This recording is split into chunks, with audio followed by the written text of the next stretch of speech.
Assalamualaikum warahmatullahi wabarakatuh. Izin untuk menyampaikan presentasi terkait tugas yang diberikan di mata kuliah sistem interaksi, yaitu mengenai perancangan sistem login untuk penduduk menggunakan pendekatan user-centered design. Sebelumnya, izin memperkenalkan kelompok kita. Yang pertama ada Faras Raditya Maulana, lalu ada Elena Oktaviani dan juga Fitria Nuraini, dan saya sendiri Yusuf Herlian Anantaril. Jadi terkait materi yang ingin kita sampaikan itu ada 5. Yang pertama ada penelitian pengguna atau user research, lalu ada perumusan persyaratan atau recruitment definition, lalu ada desain konseptual atau conceptual design, ada prototyping, dan juga ada pengujian dan evaluasi. Itu testing dan evaluation. Lalu yang pertama kita masuk ke penelitian pengguna atau user research. Ada 4, yaitu yang pertama tujuannya. Jadi tujuan dari user research ini adalah untuk memahami penggunanya, lalu memahami kebiasaannya, dan juga kendala penggunaan sistem login tersebut. Lalu yang kedua ada aktivitas. Aktivitasnya yang pertama ada identifikasi stakeholdernya, yaitu penduduk dan juga petugas dan juga admin, ada 3. Lalu ada metodenya. Jadi metodenya itu ada observasi, lalu kami melakukan wawancara dan juga melakukan survei. Wawancaranya sebanyak 10 orang dan surveinya sebanyak 30 orang. Lalu yang ketiga, temuan. Jadi temuan-temuan yang kita dapatkan dari hasil observasi tadi, itu ada lansia yang kurang paham mengenai istilah login, lalu ada juga semua pakai smartphone yang layarnya bervariasi, lalu juga teks besar dan kontras tinggi itu lebih disukai oleh orang-orang. Lalu yang keempat ada persona.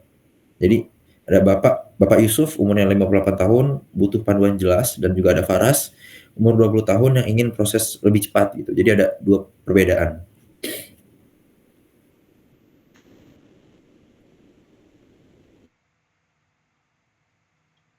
Itu untuk rumus persyaratan atau requirement definition.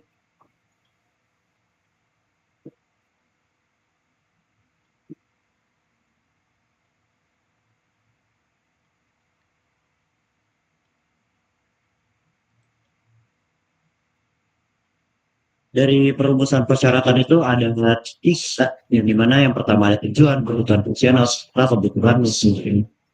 Nah, yang pertama ada tujuannya nih. Tujuan itu sendiri itu menentukan kebutuhan sistem dari hasil riset penguji.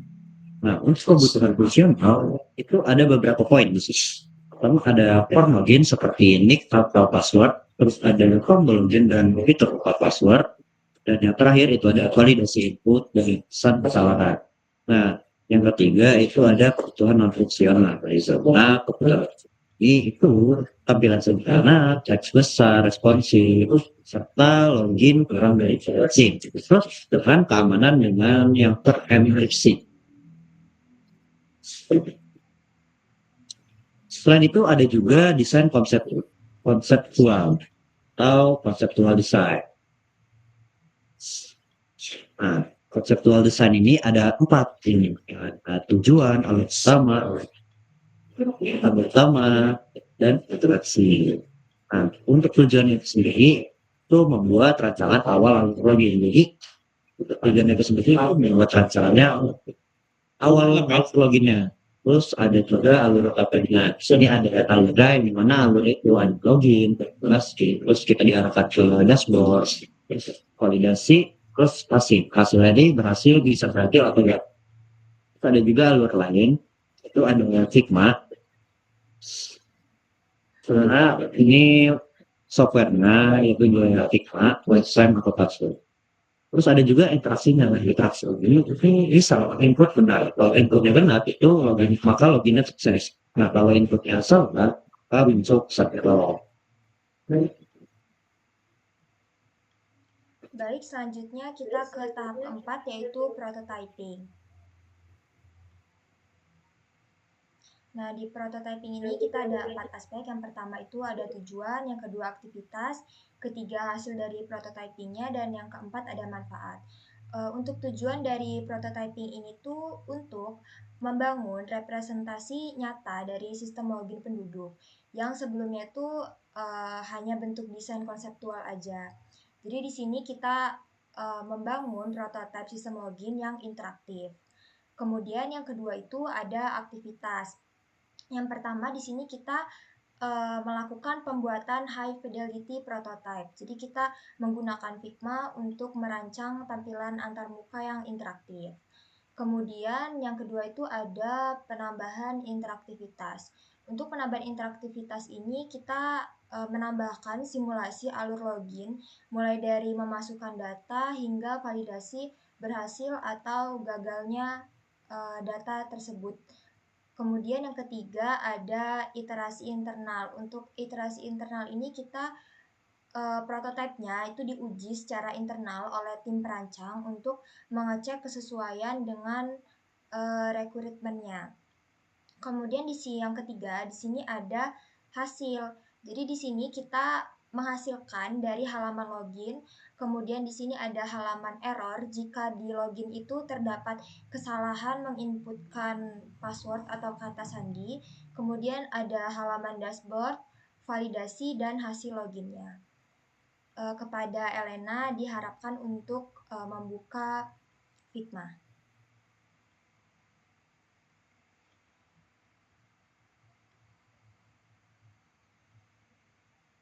Nah, baik di sini bisa kita lihat terdapat tampilan mulai dari sistem login penduduk yang di sini itu prototipenya jika kita menekan tombol daftar, di sini kita akan diarahkan menuju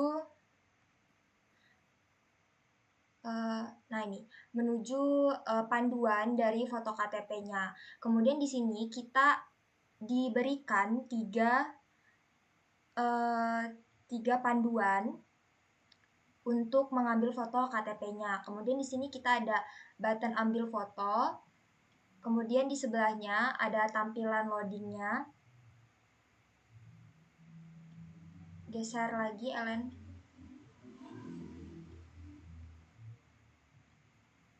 Geser, Len.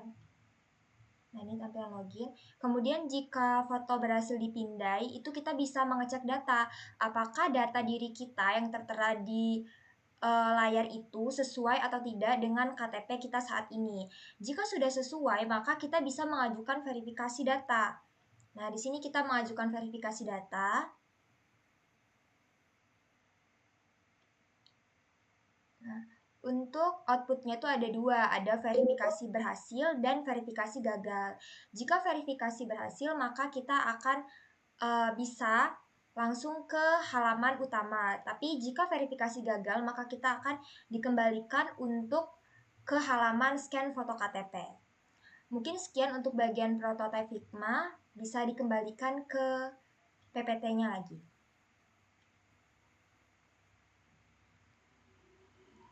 Nah, yang terakhir di sini kita membahas tentang manfaat dari keuntungan prototyping ini. Jadi yang pertama itu prototyping ini ujinya cepat. Jadi kita dapat memberikan gambaran nyata bagi pengguna sebelum sistem tersebut dikembangkan penuh. Kemudian hemat waktu dan biaya. Jadi dapat meminimalisasi biaya dan waktu pengembangan dengan menemukan kesalahan sejak awal tadi. Dan yang terakhir itu kita dapat berkomunikasi timnya lebih mudah.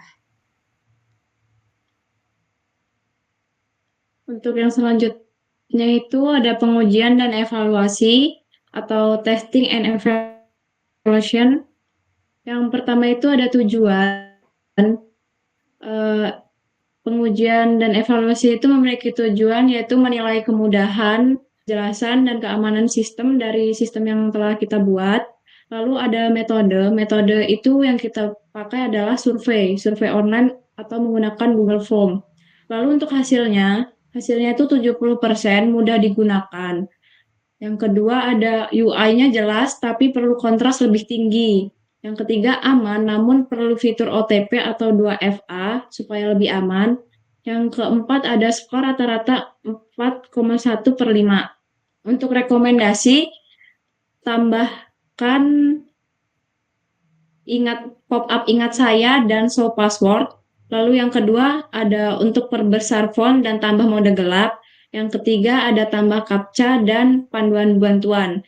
Yang kelima kesimpulan, sistem login mudah, aman, dan ramah pengguna, namun perlu peningkatan keamanan dan aksesibilitas.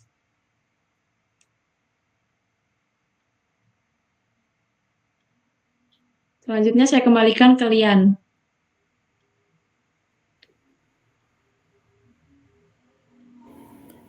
Oke, baik. Mungkin itu saja terkait presentasi yang sudah kami kerjakan. Terima kasih, mohon maaf atas segala kesalahan dan kekurangan di presentasi ini. Saya ucapkan terima kasih. Wassalamualaikum warahmatullahi wabarakatuh.